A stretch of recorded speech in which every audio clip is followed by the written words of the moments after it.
Meditations with Ryan Zlomek. Hello and welcome to episode 28 of the Meditations podcast. I'm your host, Ryan Zlomek, and this is a show dedicated to making space for conversation with those around us, just to see what we can pick up along the way. Every other week, I bring on a cool guest from a varied background just to have them share their story and see what we can learn. Here for episode 28, we've got a pretty rockin' individual. We have Greg Bennick on the show. Greg is a famed keynote speaker, a juggler, spoken word expert, a world traveler, now an author with a new book coming out. But he's also the singer of a band called Trial, which was really, really big in the 90s, and another band called Between Earth and Sky, which is still active today. In this conversation, we're going to spend some time kind of talking about discovering the talents that you have, figuring out how to apply your talents to other places. In his case, figuring out how you can take juggling and then apply it to sort of a corporate context. And then ways to stay true to yourself, ways in which you can evaluate what your sort of like internal belief systems are and apply your craft in a manner that is ethical to you. So without further ado, let's hear from the one, the only, Seattle's own Greg Bennick. Greg, thanks so much for beaming in. You're somebody that I always associate with Seattle, but you're actually an East Coaster. You were born and raised in Connecticut. Yeah, actually, I was born in Pennsylvania, but raised in Connecticut, and then ended up at Syracuse University, and thus the Syracuse connection. There's a lot of Syracuse history, and I think of Syracuse very, very, very fondly, always. And I'm really excited. I'm going to get there, but I want to start off a little younger because I am curious about, doing some research on you. It was really interesting to hear about, the sort of family dynamic where you've got dad who's going into the city and has these sort of like traditional corporate jobs, and your mom is like, I don't know, a career nomadic might be the term that I'm looking for, where like, yeah, every 10 years she's switching. And I want to focus on that. But even more, I want to know about like your childhood and sort of what you gravitated to as a kid. Like, what were you excited about? What happened in Connecticut? Give me the overview of the Greg Bennick childhood. Okay, so let's put it in a historical context so we understand a bit. Because if I say, yeah, we were excited to run around and play in the woods, that doesn't make any sense unless you know that we're talking about like, late 70s into the 80s, there's no obviously internet. There's, video games are just coming to the fore. So video games obviously became huge.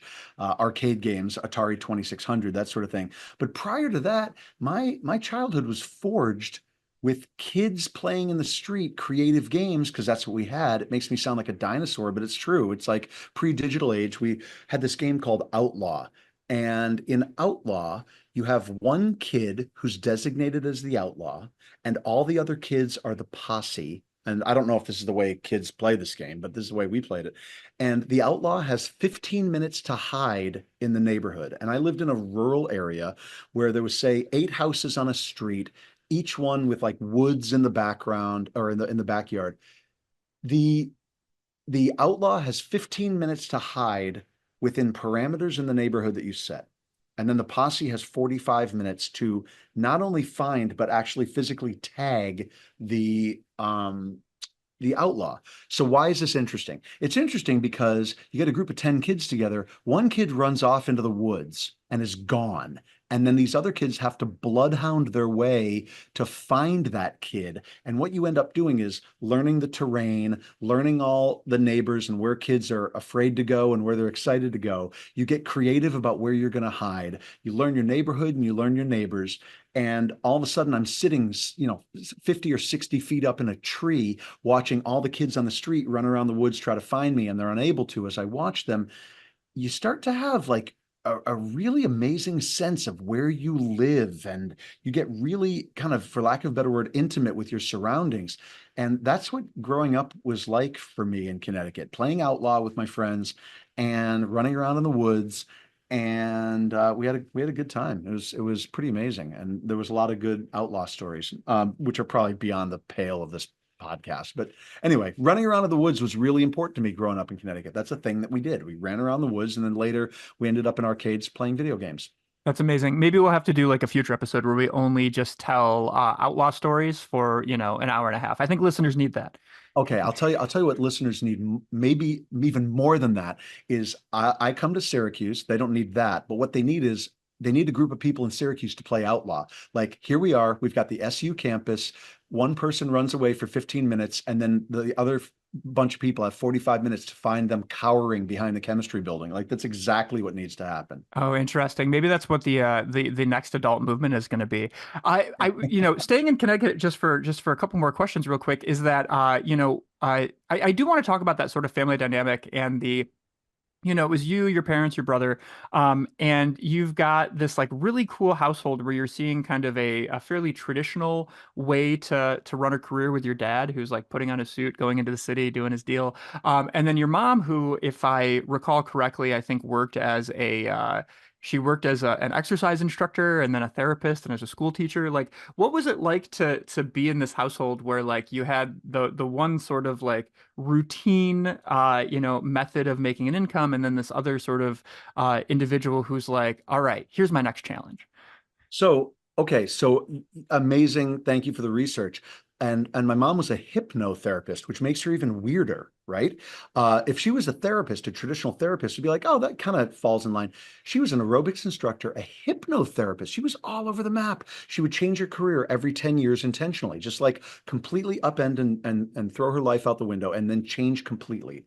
So I had this wild respect for how she was living, because here she is, an aerobics instructor, and then all of a sudden that's gone, and she is a hypnotherapist, and then that's gone, and she's running an educational center for kids. She's doing it just to challenge herself and live a fuller life. On the other side of the coin, you've got my dad, who, yes, is getting in a suit and commuting into New York City, and admittedly hating it, and openly just like questioning why it was that he was doing this, other than feeding his kids and feeding his family. Again, due the most respect for that. But it was interesting seeing their dynamic, because my dad is like doing this traditional approach and at the same time upending it as he went, meaning he's just making radical choices in how he approaches his days to bring the most comedy, the most renegade revolutionary mindset to those work situations.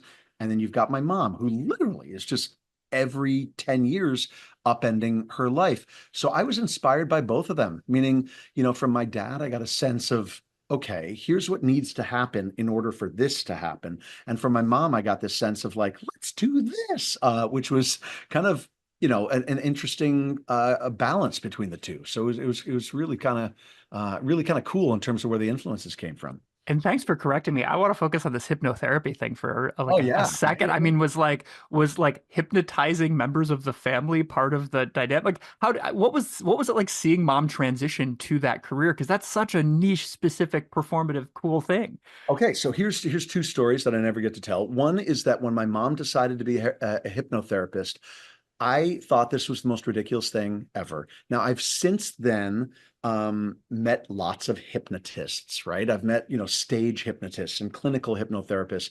But back then, I'm 15 years old, and she tells me she's going to be a hypnotherapist. And I thought this was literally ridiculous. She practiced and trained with professionals, and this was like a legitimate thing. And I still thought it was, silly. I mean, I did that because I was a teenager. My mom could have said she was going to do anything. I thought it was, I looked at it with a bit of side eye. But what was funny was she decided she wanted to try out hypnotherapy on me in order to see if her training actually worked. So in hypnosis, you have what's called an induction. That's the time where I say, Ryan, I want you to relax. I want you to breathe deeply. And then you slip into this state of consciousness where I can, work with you. So my mom had written out her induction. And the wording of it was something along the lines of, I want you to relax. I want you to breathe deeply, slowly in and out. I want you to imagine a beautiful place. Do you have it in mind? Excellent. Okay. So she had that written on a card. She had me lay down on my bed or on the couch or whatever it was. And she was deadly serious. Like this was going to be her first time out of the classroom and into the real world hypnotizing somebody. What she forgot to do was pause in between the sentences of her induction. So I'm laying down. I'm already thinking this is insane. My mother is about to hypnotize me. And what she says to me is, Greg, I want you to relax. I want you to breathe slowly in and out. I want you to imagine a beautiful place. Do you have it in mind? Excellent. Okay. When she said, do you have it in mind? Excellent. I burst out laughing, opened my eyes, and I'm dying. And my mom is like, I can't do this, and like freaks out. I'm like, no, no, no, no, try again, try again. And of course, at that point, it's out the window. But she from there went on to hypnotize people and really do this effectively. And people would come to her for weight loss and smoking cessation and stop smoking and all this sort of thing. And she just went for it, and it was awesome. And she really put me in my place and showed me that it could be done. And the other story that I was going to tell was that when I moved out to Seattle, she came to visit me at one point, and I'd been telling people that my mom was a hypnotherapist. And when she got off the plane and came through, the gate and whatnot, she had dressed up in a wizard costume with a full wizard hat with like stars and moons on it, so that my friends and I, who were picking her up at the airport, would see this wizard magician hypnotherapist getting off the plane. So she approached life always, and still does to this day, with a degree of lightheartedness, which is, and ambition at the same time, which is really inspiring and really fun. Well, high five to your mom. That sounds awesome. One of the things, last sort of Connecticut timeline is that you, as I've read, like discover an interest in performance and juggling when you're young and around 13. I guess two parts. One is I'm curious about if you can tell us about how you developed that fascination with juggling, and then also you had this entrepreneurial bent really young, and you started to kind of monetize that when you were still a teen. Yeah, basically what happened was things have come full circle. We can get into coin collecting in a bit. But when I was a kid, I wanted to be a coin dealer and coin collector, and this on a level that was far beyond age 12. And what happened was I went to a middle school where they had after school mini courses, and I had the list of courses from the school that were available, and it was Dungeons and Dragons, and you could learn knitting, you could learn gymnastics, you could learn all these different things on Wednesdays for a 2-hour session for 6 weeks after school. And I wanted there to be a coin collecting class, and petitioned the school to have a coin collecting class so that I could study coin collecting. And they challenged me and said, if you find someone to teach it, we can add that class to the roster of classes. Well, I did. I found a coin dealer, and I offered to pay that coin dealer $5 a week, which I figured was like my allowance plus whatever else I could gather. And the school added the class to the roster of classes. I signed up for that coin collecting class, and the school secretary accidentally signed me up for a juggling class by mistake. I signed up for coin collecting, and when she filled out the roster of classes, put me in a juggling class.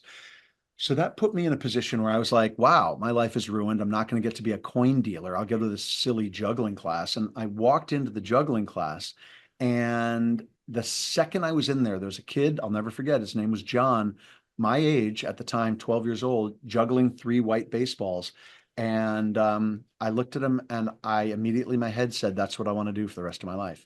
And that was it. Like literally started practicing that day, learned how to juggle, got excited, and then thought, you know what? Why don't I try to make this into a thing where I go perform at, birthday parties and events and things like that. So I started very early on. I did my first professional show when I was 12 or 13, maybe 13 at the oldest. I think I might have been yeah, I think it was 13. I think it was either right before my 13th birthday or right after.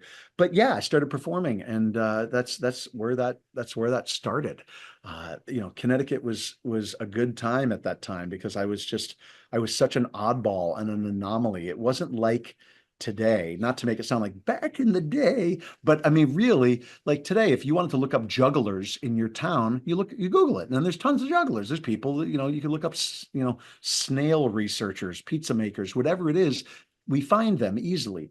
But in the early 80s, when all of a sudden the Bennick boy is juggling, I was this weird anomaly because there couldn't be any other jugglers in town. So people were gravitating toward me and hiring me for stuff pretty much right off the bat. It was pretty wild. John wasn't like your biggest competition at the time? He was not. He was just a hobbyist. I wonder what happened to that guy. I should look him up on LinkedIn or Facebook or Instagram and see where he is. I don't think he's still juggling anymore. but he definitely was a huge inspiration, and the class was cool. It was taught by these guys, Mike Zito and Maurice Convard. Morris or Maurice Convard was, they called themselves, let me think about this. Morris and Mike. Molecular Manipulation. That was their juggling name. They had a juggling team, Molecular Manipulation. And they were probably just like a couple guys looking for money for beer and pizza who decided to teach this class in juggling, but it changed my life. And I'm still in touch with those two guys to this day. And it's pretty amazing because they have gotten to see me travel all over the place and do tricks and, do my thing, spoken word and speaking and keynotes. And they're like, what the heck happened with this kid? So yeah, it's pretty fun. Oh, that's amazing. Well, so you do eventually make it out of Connecticut, even though I've kept us here for 15 minutes. And you make your way to where I'm at right now, Syracuse, New York, to study at Syracuse University. And on this show, I like to think that I'm broadcasting from showing the world from a Syracuse perspective. And I'm curious about like you in the late 80s, early 90s, like deciding that you were going to head slightly west to Syracuse. Like, what was the appeal of coming to study at our university and check out our city? Yeah, well, I mean, when I was getting out of college, I wanted to go into, either TV, radio, and film, something related to that side of performance, or realistically just perform. I just thought that would be cool. My father was a practical thinker, and he said, why don't you have that be the thing you fall back on and go get an actual degree, even if it's in that, but don't just, vagabond your way around the world right away. Go get a degree. So I was looking at Boston University, and then I also on the, TV, radio, and film side, was looking at Emerson and schools like that. And then decided on Syracuse realistically, because my friend Chris was going there from my town and he was going to go there. And I thought, you know what, maybe I'll go look too. And I went up there and, looked at the school and I thought, okay, this works for me. In retrospect, it wasn't the right school for me. At the time, it was, heavy party school, and that wasn't my thing. And at the time, Syracuse hardcore had not developed the way it was. Hardcore and punk rock had not developed the way it was. And I was really interested in that. It was kicking off, certainly. Listeners might not know a guy named DJ Rose, who had been doing shows in Syracuse, even before I got there in 1989. But the mythologized version of Syracuse hardcore had not yet kicked off. So when I got there, I was like, oh, I'm kind of out of place here.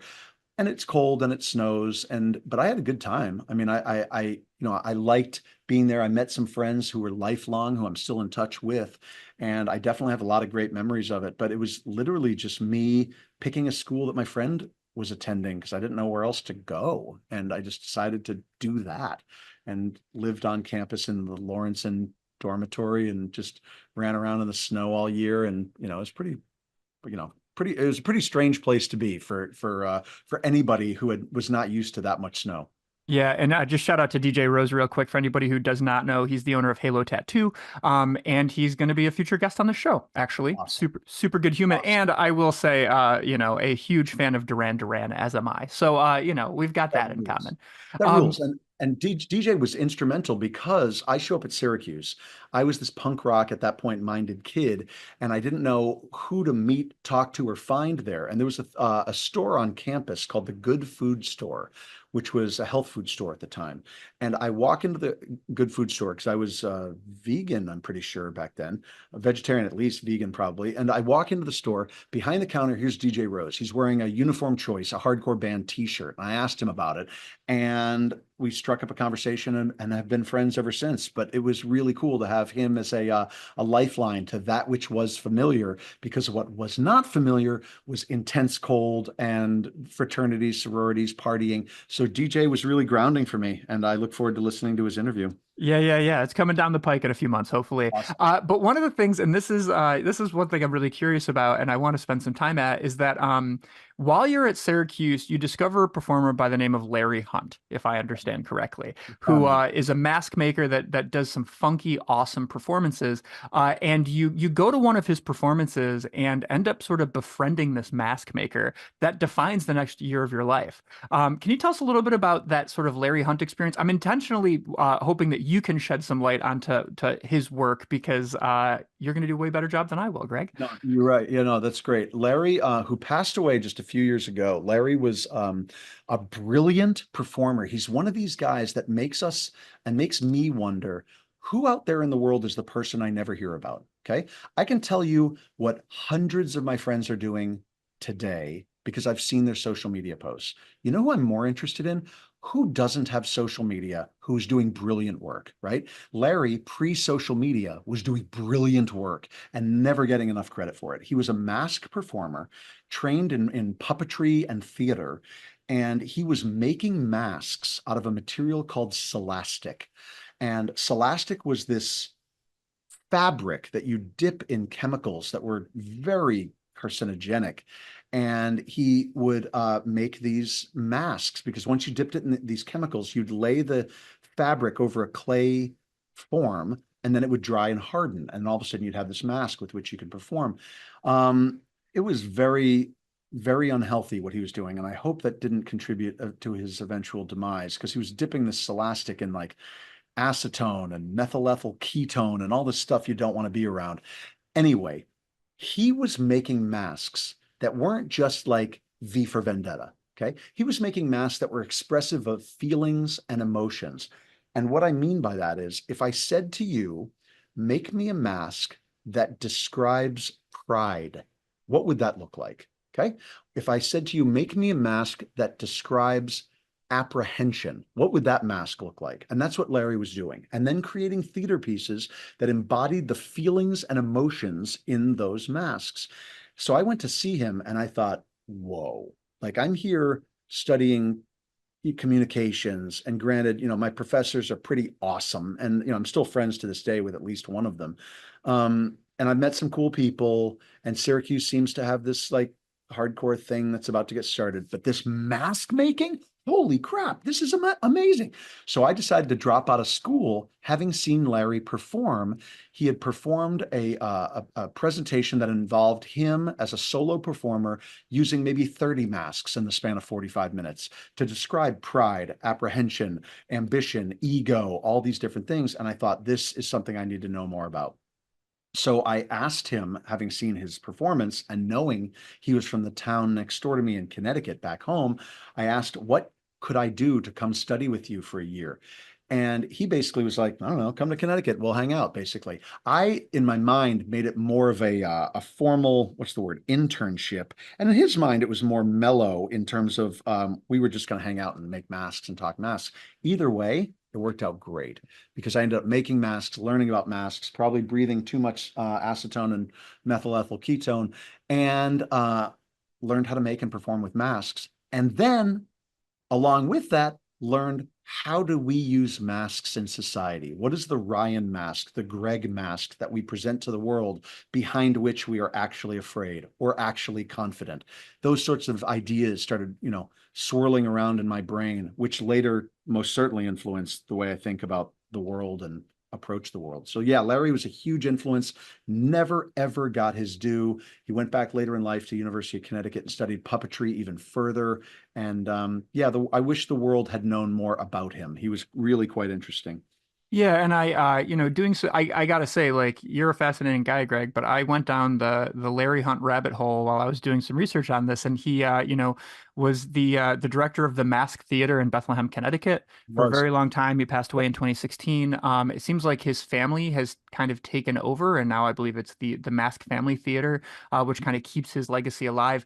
But there's a video on Vimeo called "Love Is," which shows one of his performances, which is fascinating stuff. And I would just encourage any listeners that are sort of interested in this little rabbit hole to go scope that out, because I do think there's something to be said about paying attention to people who devote themselves to one specific thing. Because when I have listened to other interviews with you or read other interviews with you talking about your time with Larry, I had one very specific idea as to what this mask thing was.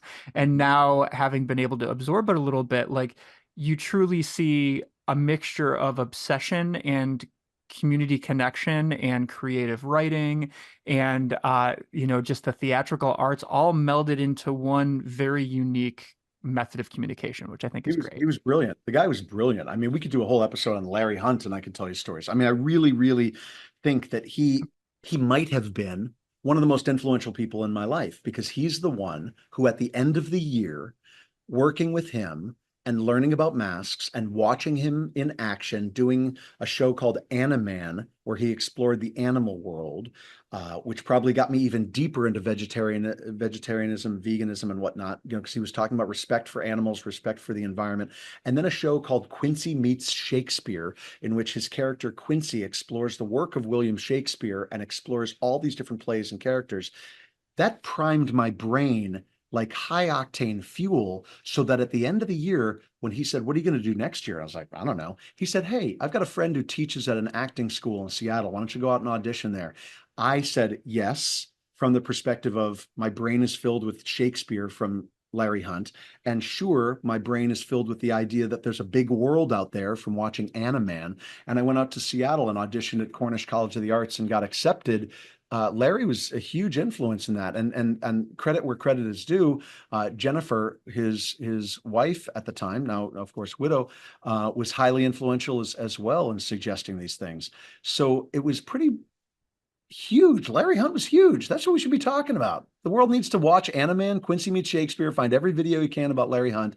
And yeah, and even before, for those really interested in the Larry Hunt rabbit hole, Larry was with Imago in Portland, Oregon, when he was living in the Pacific Northwest. And Imago was an amazing theater company. And I don't know if they're still around, IMAGO. So dive in, listeners. Go find out everything you can about Larry Hunt, and your life will be better as a result. I love it.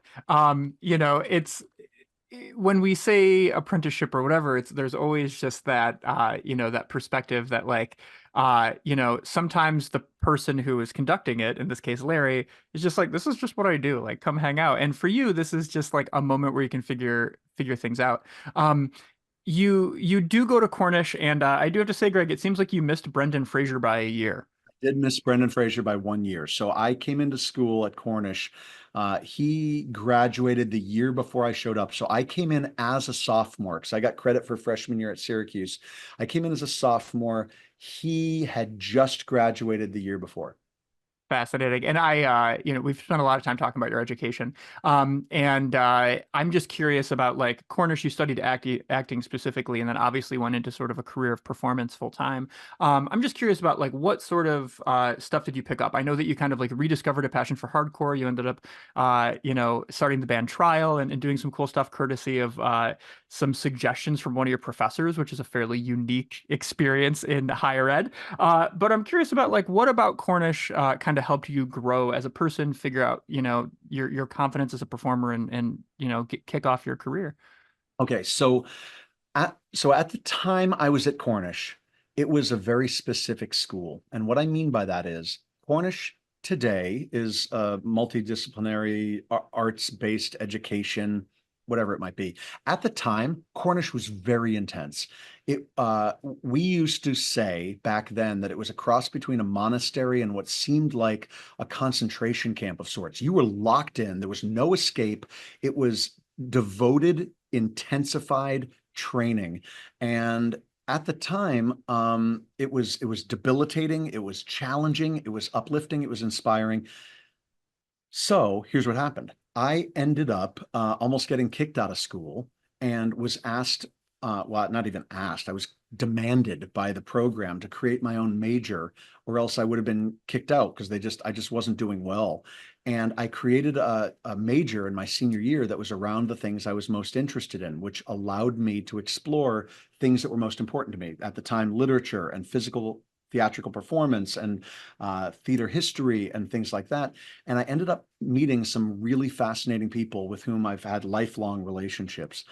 One in particular, a guy named John Wilson, who is the greatest genius you've never heard of, like Larry Hunt. This is the theme now. Really, Ryan and Greg are just here, listeners, to tell you about people who are not us. John Wilson was he's still alive, a theater history professor, performance production professor, playwright, and I would say had the deepest, biggest influence on my life I sometimes wonder, was my mom a bigger influence for birthing me or John Wilson for his academic influence? The guy was immense. In being at Cornish and studying acting and studying vocal technique, I learned about how to be on stage as a performer.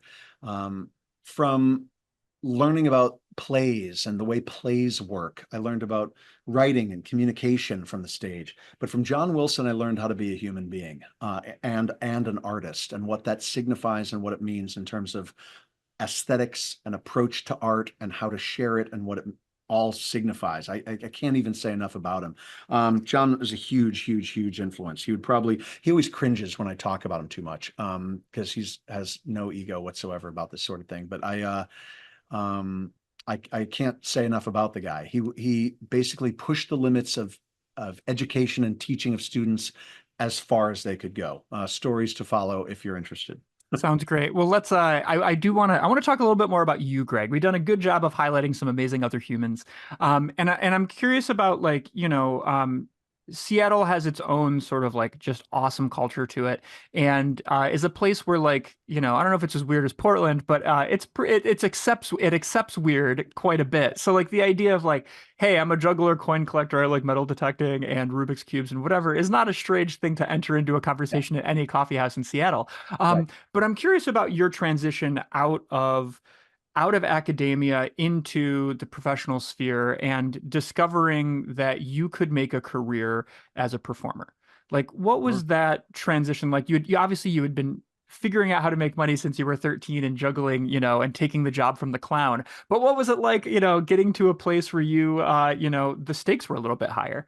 Yeah, no, that's actually a really great question. I think that you have to figure out one needs to figure out who their audience is. Okay, so let's say you and I decide we're going to be the Ryan and Greg show. We're going to juggle. We're going to talk about computer science.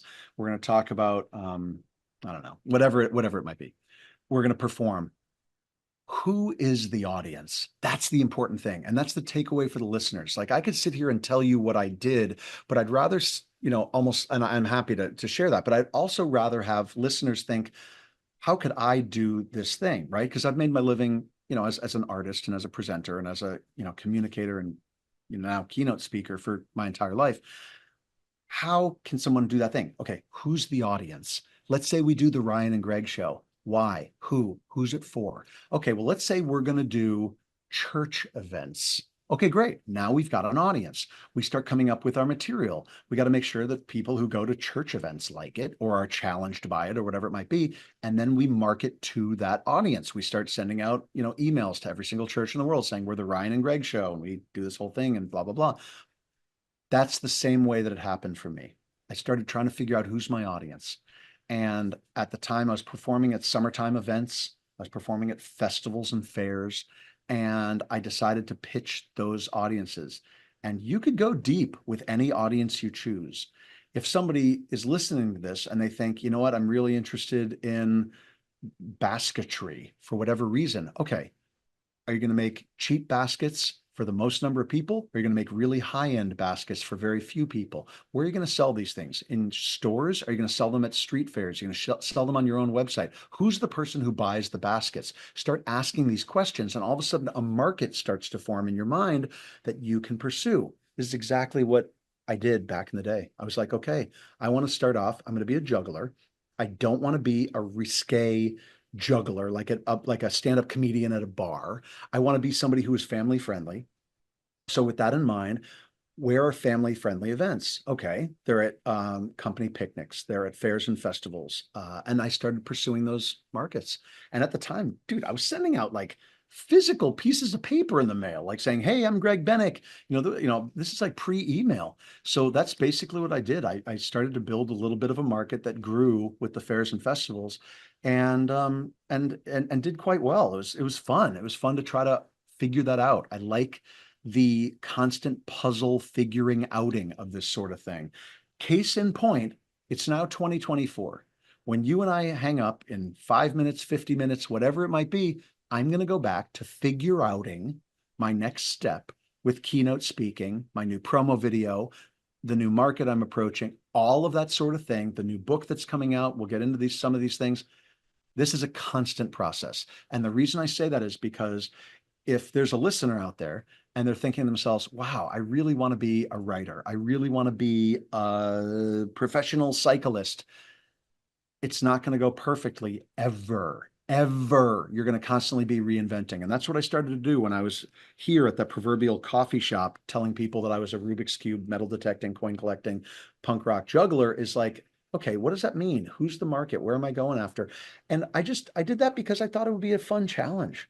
I didn't do it, to be the capitalist juggler and make the most money in the world. I did it because I thought it'd be a fun challenge. I mean, it's the same reason I did spoken word, where you and I met and did these spoken word tours. I literally did it just to challenge myself.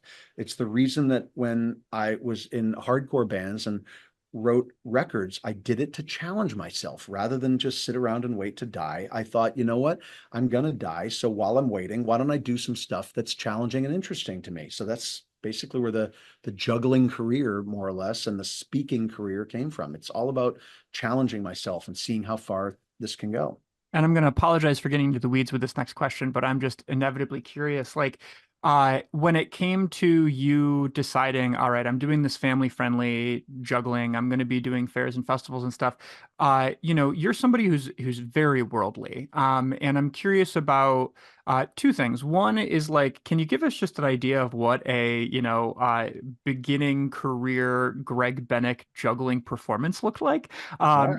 And then number two is like, were you from the beginning doing the sort of touring circuit? Were you just sticking to the Northwest? Were you, just sticking to Seattle? Can you kind of give us an idea about like where your performances were taking you in the beginning?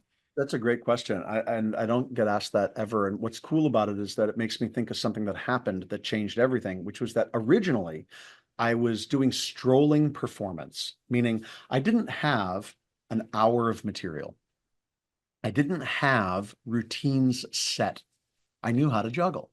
So I thought, you know what? I'm going to market myself as a strolling performer who shows up at fairs and festivals and literally walks around juggling and talks to people. So I would have 3 juggling clubs and I would walk around and I would interact with people. That was it. That's all I had. I didn't have like, okay, everybody, showtime, 5 minutes from now. Hey, welcome, blah, blah, blah. I didn't have any of that material. So I was walking around an event in Linwood, Washington, 20 minutes north of Seattle, and a man came up to me and said, hey, juggler, do you have a card? And I was like, sure. And I had a very rudimentary card, Greg Bennick, juggler, whatever, the phone number at the time. And I gave it to the guy. It turns out he was an agent.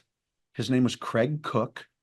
For those who want to go down another rabbit hole, Craig Cook was once known as the mentor of metal in the Pacific Northwest. He booked the nascent version of Queensryche. He booked a band called Rail, who were Seattle's local Queensryche. And he put on metal shows, heavy metal shows, at a roller rink northeast of Seattle. And when the Experience Music Project, the big music museum in Seattle opened, there's a little section on Craig Cook, the mentor of metal. Okay, back to our story. I had been asked for a business card by Craig Cook, the mentor of metal, who now in his career, instead of booking 80s metal bands, now we're into the 90s, was booking entertainment for corporate events. He called me the next week and said, what would you charge to do 6 events around the state of Washington for a company that's doing these company picnics for their clients? And I quoted him some low amount. He booked me for all 6. So then I did 6 events around Washington. After that, he said, how about 14 events on the West Coast? And I was like, okay. We did 14 for the same company across the West Coast, picnics for kids and families. And there was professional basketball players involved. The point is, he then said, how about 21 dates across the western half of the United States? Then it became every major city from Chicago to Honolulu. So all of a sudden, I've taken this strolling juggling thing. Now I'm emceeing, being the master of ceremonies, on stage for this touring show of sorts that went city to city to city around the United States, performing juggling. And then there was an a cappella singing group, and there was prize giveaways. And like I said, NBA players involved, teaching kids basketball, and this whole thing all of a sudden in my mind, I'm like, wow, touring, that's a thing. I could travel to different places and make this happen. But originally it just happened in the Pacific Northwest. That's what I was focused on. But as then I branched out into more fairs and festivals, instead of just doing the Seattle, Tacoma, Spokane fairs and festivals, now I'm thinking like, okay, what's in Colorado? What's in Arkansas? What's in, and then my scope, my field of vision became broader and more national. So that's how that all came about, was the mentor of metal. And at this time, like, was that when the sort of for lack of a better term, like self-help kind of like component to your performance started to be incorporated, where you were doing keynote speeches and you were incorporating, juggling into different talks that would sort of like empower and encourage your clientele, or was that a separate entity? Yeah, no, that's a good question. What happened was, it was actually a little bit in reverse. When I started doing the strolling performance thing, I was still back in Connecticut. When I really, kind of kicked that off. I was doing performances, like I said, from age 13. By the time I got to Seattle, I was already, doing performances. And I shouldn't say I didn't have any material. I had a lot of material that was perfect for the types of shows I was doing in Connecticut, kid shows, basically. But I didn't have material that I could get on a stage and entertain adults with as well. But when I was strolling and doing strolling shows in Connecticut, I did performances for corporate groups and tailored what I was doing to them. I changed the kind of banter that I would offer to the client, to whoever had hired me, and that was more of a courtesy than anything else. And also, audiences appreciate it. You know what I mean? If you and I go off on a deep end tangent today and talk about the diameter of pinballs, and what pinball diameter is best in a machine, I'm going to be fascinated, but we're going to lose 90% of the audience probably, who are here to hear interesting stories from bizarro ding dongs like me. The point is that I had been specifying and tailoring material going back to when I was a kid, really. And I kind of started thinking of it less as self-help, more as motivational, because that's what was really big at the time. Like self-help, I don't, I talk about it in my book actually, and I find self-help really bizarre. I'm not like really not too into it. It's very strange, and it helps a lot of people, but it's not my jam. But at the time that I was coming up and performing in the 90s, motivational speaking was the thing, right? So I started thinking, okay, if I have a positive slant on the juggling show, that becomes more quote unquote motivational. So that's where that kind of started. It wasn't really as much self-help as it was motivational. And the reason for that is because that was the flavor du jour at the time. That was the thing. Motivational speakers, Tony Robbins, all those sorts of folks were kicking off. And I was inspired. I was intrigued because I didn't want to be that. I wanted to be a juggler who also had people thinking at the same time. I'm putting this in perspective the first time. Like I remember telling somebody who was far senior to me when I was, heading out to Seattle, that I wanted to create juggling pieces that make people think about the world around them. And I remember him saying, entertain first, let the thinking come as a surprise. And that was really a fundamental moment. Like that's kind of cool. I haven't thought about that in a while. So anyway, that's why I'm like, yeah, wow, my life. I understand this. Anyway. Well, that gives me a really good through line, and this is not a punk and hardcore podcast, but one of the things that I think you might be able to help shed light on, that I think is going to tie into our talks about keynotes momentarily, is that so you sang for the band Trial. Yep. And in the punk and hardcore space, like a lot of people who have never been to shows just assume that it's like a bunch of kids in mohawks, like drinking 40s and doing whatever. And in the sort of specific brand of punk, the sort of hardcore sphere, the idea, and this is something that I sincerely believe is the heart of the hardcore experience, is the idea that like you are there to open yourself up to new experiences, and a lot of that is through the medium of banter and talking and speeches in between songs. And Trial was known for that. Like you guys were a band that was not afraid to put forward ideas about the straight edge movement, about animal rights. And other than just being like, here's the next song, it was like, here's what this song's about. Let's take a moment to just mellow and appreciate that. Okay, cool. Here's the aggression. And I'm curious about like how being a front man for Trial played into you figuring out the means of putting forward positive messaging in this much more corporate kind of performance method? No, that's a great question. And what the tie-in is that I've always thought about both as being about human beings. So rather, the times in my life that I've been least happy with my performances as a speaker juggler for the quote unquote corporate world are the times when I have positioned myself as the corporate business guy. It's not me. It's not what I'm interested in. I'm interested in people. I'm interested in learning what we fear, what we like, what we hate, what we love, what upsets us, what intimidates us, and what inspires us. That's what trial was an exploration into those things. It was basically a social experiment carried out all over the planet, like to learn, like, okay, how do people in Syracuse react to these ideas? How do people in Berlin react to these ideas? If I'm in Mexico City or Guadalajara, how do people react to these ideas here? What's most important to them? And then having conversations about that. It was like a social experiment carried out without any specific methodology. It was an experiment in human beings. So then when I would go into a corporate setting and be entertaining or speaking, it was never from the perspective of, let's destroy the world and make as much money as possible, but rather, why are we here? What are we doing? What about this is interesting to us? And where are we coming from? Why are we showing up tomorrow? Which, to be totally honest, was to my detriment. Like, people would see on my website, oh, perform for, and these names of corporations, and they figured that I would get off stage with trial, having talked about, like, live your life, be passionate, that sort of thing, and then walk into the corporate space and be like, destroy the punks, like, we must profit at any cost, which was never, ever, ever the case. Instead, I was going in basically like taking the ideas that we had all learned about who we are and what we do, and then transposing them to just an environment where instead of people wearing punk rock t-shirts, they might have been wearing suits and ties. But we're talking about the same thing. What do we fear? What are we about? What are we doing? And I was always fascinated by the idea that people would live their entire lives in jobs that they didn't like and that they wanted something more. Well, that was always a theme in trial shows. Are you living the life that you want? Do we want something more? How can we make this better? Same was true for the corporate clients. How can we make this better? Not how can we dominate and destroy better? How can we make this better for ourselves and for the people that we're serving?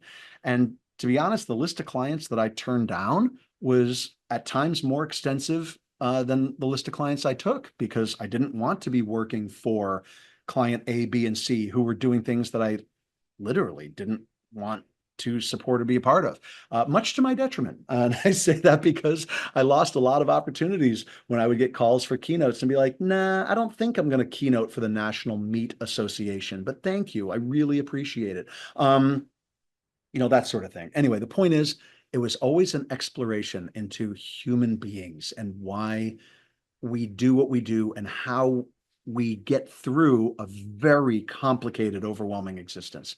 So yeah, that was the tie-in and the crossover, really.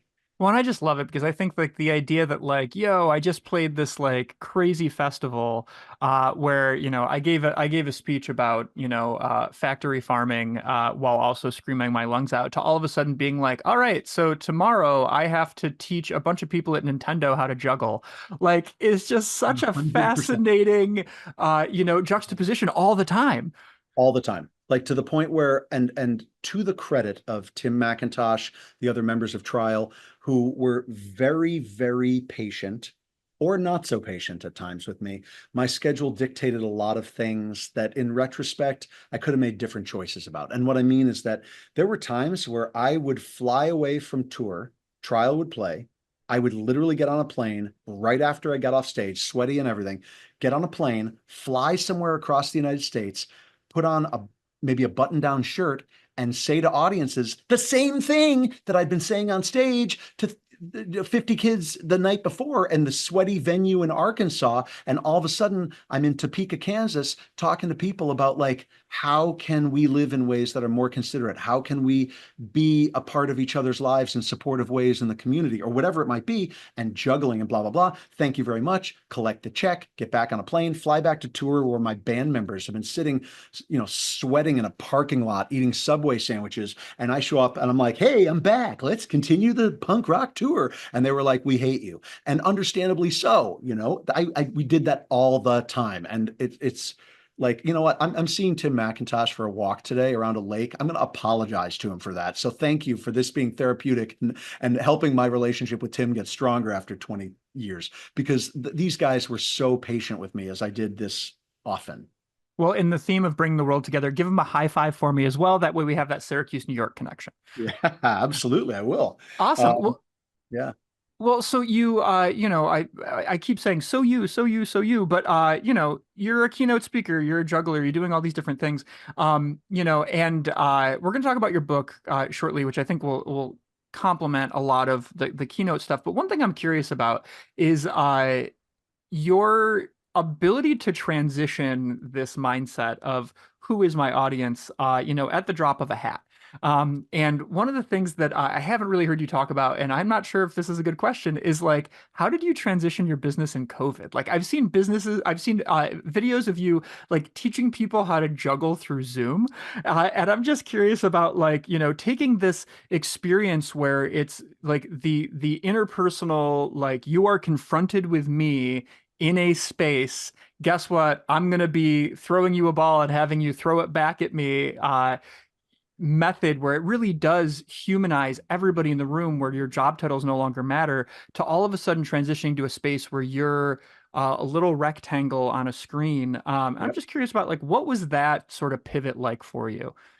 Amazing question, because everything changed, as we all know, in the span of a week, basically, when the world shut down. It's so fascinating to me. I can't wait to read 100 books by sociologists about this in the next, few decades. So all my clients disappeared in 48 hours. I lost an entire year's worth of income, with a couple extra events in the future as well, in the span of 48 hours. Okay, so now what do I do? Well, at the time I was writing and researching a book that I'm still working on Ernest Becker, who was a cultural anthropologist who explored, well, a number of different things, but mostly how do we live best amidst tendencies towards violence with other people. That's a very, very rudimentary and probably not the best description of Becker. He was trying to figure out why we do what we do. Why are we continually violent? What is our role as a human being in the world? Okay. I decided to just dive into that for the first bunch of months of COVID. And then I was like, oh, that's fun. Yeah, it's fun being a full-time researcher of a guy that died in 1974. How do I eat? So I changed the model. And I mean, like, viewers can't see that I'm sitting here in this, in a virtual studio in Seattle. And let me turn on the lights in the studio. So there we go. The point is that like I am surrounded as I speak to you by 3 different cameras, a full lighting package, video switcher, and the whole deal. That's what we all had to do. I'm going to shut this off and be more casual with you. That's what we all had to do as performers or speakers, is switch to virtual. So I switched to virtual and then tried to figure out what performance routines, what interactive approaches would work to virtual audiences, or work for virtual audiences, to make them feel as though they were part of an experience. It's very easy if you, me, and 400 of our friends are sitting in a room and I say, Ryan, come up on stage, and we do some type of routine and everyone laughs and it's fun. It's a lot harder when everyone's just staring at a screen. So the transition to virtual was one of connection, and one of making connection the fore, meaning what helps us connect? How do we laugh together? What's something you can do as you're sitting there that I can interact with, so that this becomes more personal rather than just pixels? So that was a multi-year process, really. I think it was for everybody. I think everybody is still playing with the idea of how to make virtual interesting and vital, because they're still virtual. There's a considerable amount of virtual events that still happen. So how do you make it interesting? How do you make it interactive? That was really the question. Yeah, and I'm not asking for trade secrets on this, but I'm curious, like, how did you identify what groups may need you at that time? And then just another, similar to the previous, like, can you give a little flair to the idea of like what you were doing in these Zoom rooms? Sure, absolutely. And it's not even a trade secret. And uh, everyone needed me. And I don't mean me. Everyone needed virtual presenters. Everyone did. So, I admittedly didn't do nearly as many virtuals as some people. There were literally people who did hundreds and hundreds and hundreds of virtual events. I did dozens and dozens of virtual events, but not hundreds and hundreds, in part because I didn't necessarily need to or want to. I wanted to do as many as came in. But the point is that some of the things that I was doing were interactive magic. I was performing in an entirely new way, in a way. For example, like I could switch to it right now. The camera's not perfectly set up for it, but I have another camera angle that listeners won't see, but that is a wide shot. That wide shot is where I would juggle for the virtual audiences. Juggling became 1% of what I did for virtual audiences.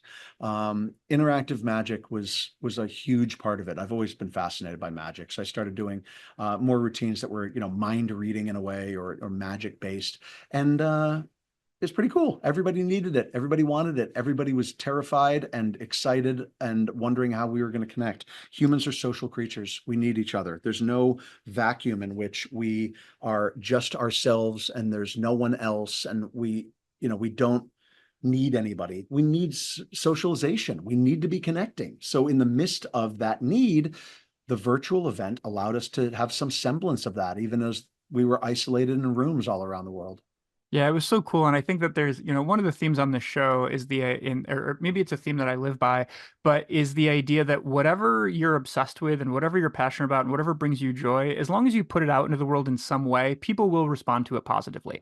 And, it was really cool to just kind of do some research on you and see like you blindfolded solving Rubik's cubes and seeing like a bunch of people who like clearly are showing up for a meeting that they're like, all right, cool. Is this going to interrupt my DoorDash delivery? And they're like just grabbing whatever they can find in their house to like learn how to juggle. And I just think that's like such a cool thing. Like when COVID hit for me, I was a middle school advisor, and I got a little team together. I was like, all right, our kids are really stressed out. We need to do a day. We need to figure something out. And like, what do we do? And this little hive mind, we one person had seen a video recently on how to build.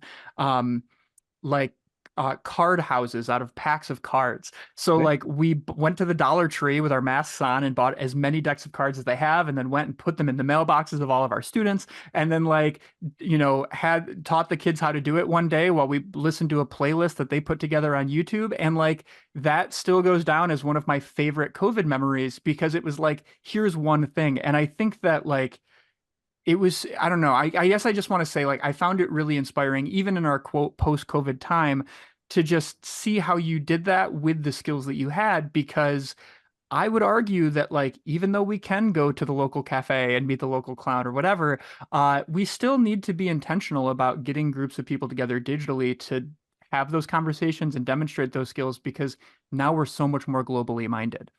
Absolutely. It's essential that we connect with one another. And I'm telling you, when I say I'm fascinated to read sociology books, I am fascinated. How did that experience affect us all? It, did it, I won't say it because I'm not a sociologist. I don't have the answers. I'm at best a second-rate interpreter of other people's first-rate ideas. But I mean, did it make us angrier, more selfish, more connected, more inspired? Yep, I think it did all those things. Did it make us more quick to judge? Yes. Did it make us more willing to accept other people and embrace them? All of this is like, it's mind-boggling to me. What happens when an entire planet has to stay home for a year, more or less? And I mean, granted, there are people who didn't. But more or less, by and large, like people had to shift how we interact with one another, and for better or for worse, and I think it was both, the pandemic really impacted people's ability to connect and think about how other people are meaningful to them. It was, again, I'm literally stumbling through my words because we're all going to be learning about this for the next 50 years. I mean, Well, it's just unbelievable. Well, you are a pretty good wordsmith, though, my friend, because on August 20th, you have a book coming out called "Reclaim the Moment: Seven Strategies to Build a Better Now." And I've known you in so many different capacities, and I've seen you, write blog posts and obviously write an obscene amount of lyrics and do spoken word and write and perform spoken word live and on albums and things like that. And now you're writing a book and it's coming out and I'm stoked, but I'm curious if you can tell us a little bit about the brainchild that is this book and how this came into fruition. Sure. Okay. So I was approached by Wiley, who are a publisher and an established publisher of a couple hundred years. They asked me to write a book for their business trade division, and I accepted the contract and then realized, you know what?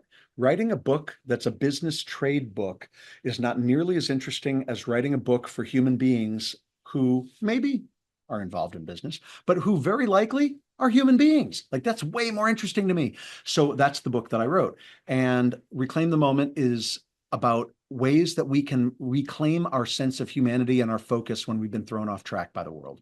So I talk about 7 approaches in there, things to think about, perspective shifts that we can use when we have been thrown off track by a world that is increasingly complex and intimidating and overwhelming.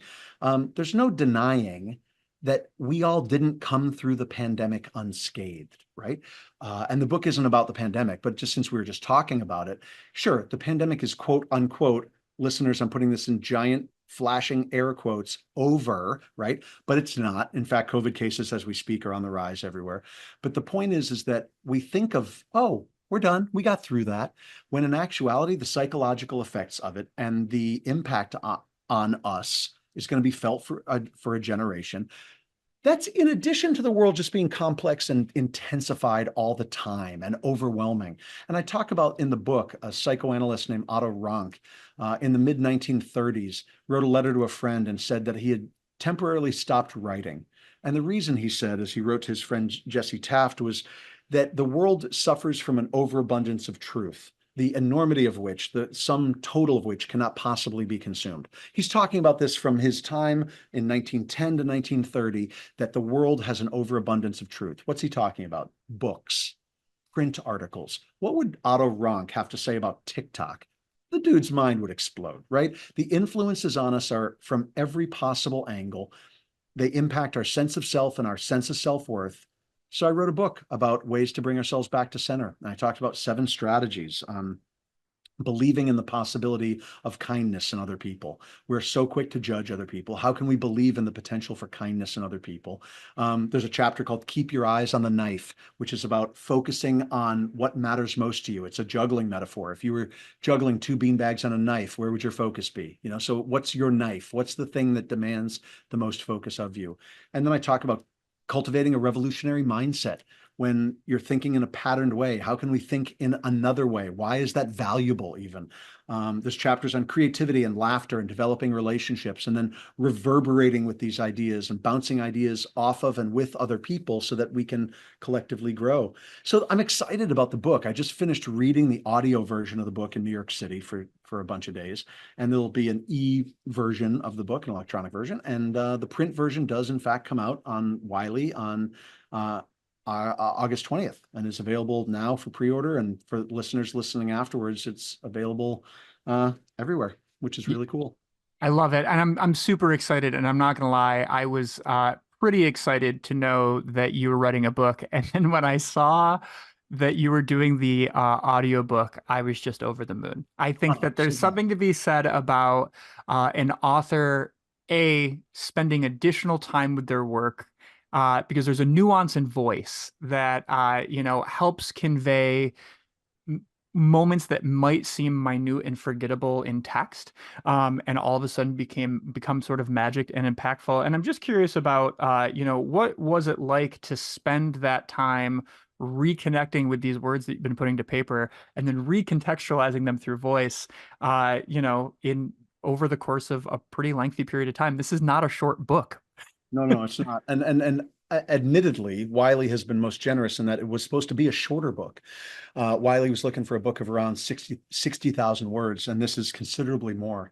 But they have been great to work with. And to answer your question, reading the book out loud is the first time that I really went, oh, I get it. Like it was almost like I was reading somebody else's work, meaning I sat here, I signed the contract with Wiley last August, and then spent the entire year working on the book, thinking about the book, piecing it together. There were times where the floor of my place here in Seattle was covered with printouts of chapters and paragraphs and yellow highlighter and redlined. And it was like I don't even know how to describe it, like a battle zone in here with paper all over the place.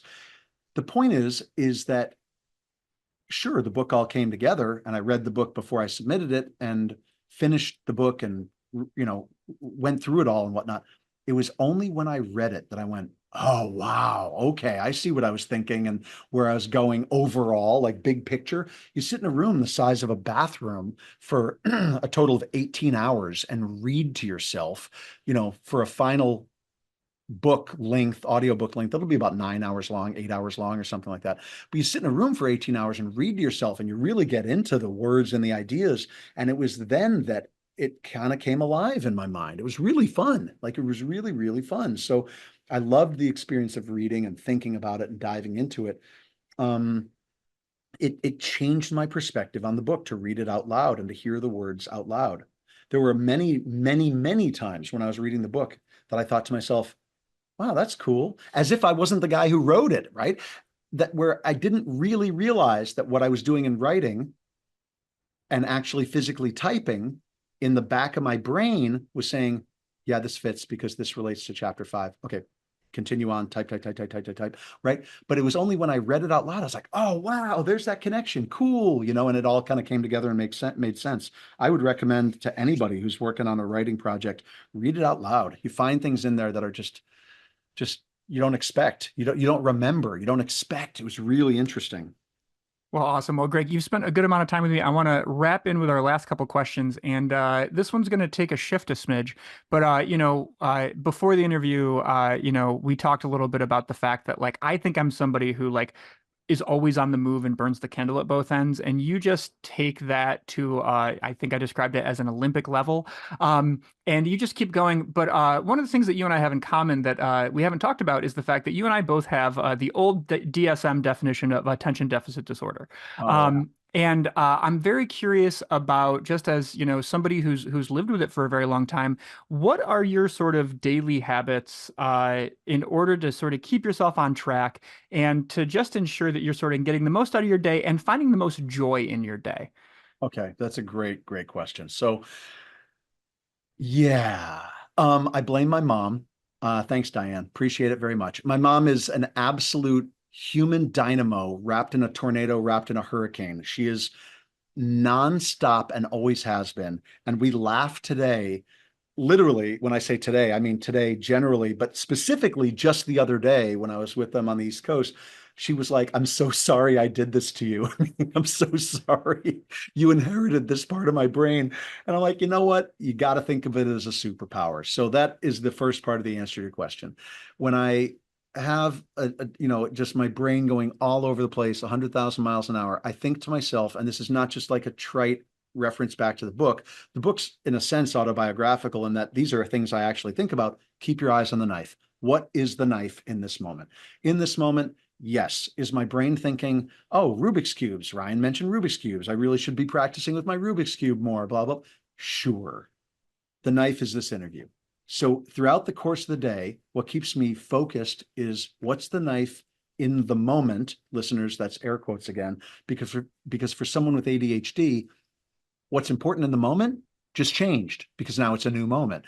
But what's important is overall, what's the overarching goal? Where am I headed? What am I doing? Why am I doing this and why? I kind of use that kind of focus. What's the knife spinning in front of my face? Not the extra bean bags, but the knife to stay on task and stay on target. Now, all that said, your compliment about the Olympic level ambition is wonderful and sometimes true. And then there's moments like last night where I'm literally laying on my couch. I've been fascinated recently with Chernobyl, the nuclear accident in 1986. I'm laying on my couch reading about Chernobyl, thinking I really should get up and do something. And the next thing I know, I wake up and I've been sleeping, for an hour. It's not like I'm constantly like, go, go, go, team ambition. It's more like go, stop, go, stop. But yeah, I definitely try to constantly think about what's the thing that needs to happen that brings the most joy, and then diving into that thing and making it the priority so that it receives the fullness of my attention. I mean, I have to work extra hard at that because my attention goes a million different directions all the time. And I never knew why until adulthood. It wasn't until I was an adult that I had a therapist ask me, so how long have you been working with and struggling with and dealing with ADHD? And I was like, what are you talking about? That's ridiculous. And there's a moment I talk about on stage even with it, where I called a good friend of mine and I said, you're not going to believe this. This therapist just said to me on the phone, can you believe the audacity of this? Said that I have ADHD. And there was this pause at the other end of the phone. My friend's like, you mean you didn't know? We all knew. So that said, it's a constant quote unquote struggle, but I use it as fuel, and I get excited by it. I get excited by the fact that there's always somewhere to apply focus if I choose to keep my eyes on the knife and decide what needs most of my focus in a moment. I love it. What I'm trying to not to ask an open question, so I'm just going to go with the closed one, which is like, are you a note taker? Are you a list maker? Are you somebody who plans your day the night before? Like, he holds up a ton of index cards with information scribbled on them. Yeah, I mean, even this is the index card specifically to this experience, to our interview. It's got your name. It's got the idea of meditations that came into my mind, but you used the word humanizing. And I thought, I love that idea. That's what we're doing with our art, with our punk rock, or our corporate presentations, or our writing, or our podcasts, or our teaching young people how to use computers. We are humanizing one another. So all of a sudden my brain was going off and I had to think, okay, focus on this guy. But yeah, note cards and notes everywhere all the time. Cool, man. I really appreciate it. Well, we've covered a lot of territory. Greg, is there anything that we haven't talked about today that you'd like to throw out there? No, well, I appreciate you bringing up the book in part because pre-sales and sales matter. Of course, I'd love for people to buy the book. And there's a link at gregbennick.com. If people want to go to gregbennick.com, there's a link at the top, buy Greg's book and all that sort of thing. And I love that and appreciate it. But I just love the fact that you delved into my past and history, which is not like uncovering, oh my gosh, I didn't realize you cured cancer. Oh my gosh, you were the first person to get to the moon. No, it's like I learned how to juggle. I joined a band. It's like this is not, the stuff of like world-class human experience necessarily, but I've enjoyed the projects that I've been a part of, and I love the fact that you delved into it enough to know that my mom was a career-changing chameleon, and that my dad worked in the city. All that is a testament to you being a fun interviewer. So I appreciate you very much, and I thank you for that. And yeah, if people want to get in touch anytime, you can find me on Instagram at Greg Bennick, and I'm happy to hear from folks anytime. Awesome. And I'll encourage people to, once again, to check out gregbennick.com. I think there's some really cool stuff going on there. And something as simple as even looking at your LinkedIn profile. I think that there's some fascinating information there. So with that said, Greg, thanks so much for being on the show. It's been a joy. I appreciate you very much, and I've loved it. I thank you so much. I really hope you enjoyed that conversation with Greg Bennick. He's just such a warm, welcoming, and positive presence. I always find myself learning something new, and today I'm really focused on this idea of mask making and what would my mask be? And, if I had found somebody that obsessive early on in my career, where would I end up? Who knows? As discussed in our interview, Greg does have a new book coming out, so please head to your local retailer, look for Reclaim the Moment, or find the audiobook wherever you listen to your lovely audio content. It sounds like it's going to be a phenomenal read, and I'm really excited to delve into it. If you're enjoying the show, I really hope you'll tune in for the next episode on August 28th. Going to do something a little bit different on this one. We're going to be interviewing Nicole Austin. Nicole is a chemist who has made her way into the beverage industry and is working in spirits. She is the master distiller at the George Dickel Distillery in Tennessee and is truly making waves in the way in which liquor stores, liquor culture, bourbon culture, whiskey culture is being marketed and is being communicated and is being developed. If you're somebody who has an interest in the behind the scenes of the beverage industry, this will be one for you. And just to be clear, I'm somebody who doesn't drink alcohol, and I have found interviewing her fascinating, and I hope you'll tune in August 28th. Additionally, if you like this podcast, if you're interested in other conversations, there are a gazillion different interviews for you to go back on, from inventors to craftspeople to entrepreneurs, all people, varied backgrounds, doing really cool stuff, and I bet there is something there that you would enjoy. As always, thanks so much for tuning in. Your support means the world, and please go make space for a conversation, because you just might learn something. Thanks a million. Have a wonderful day.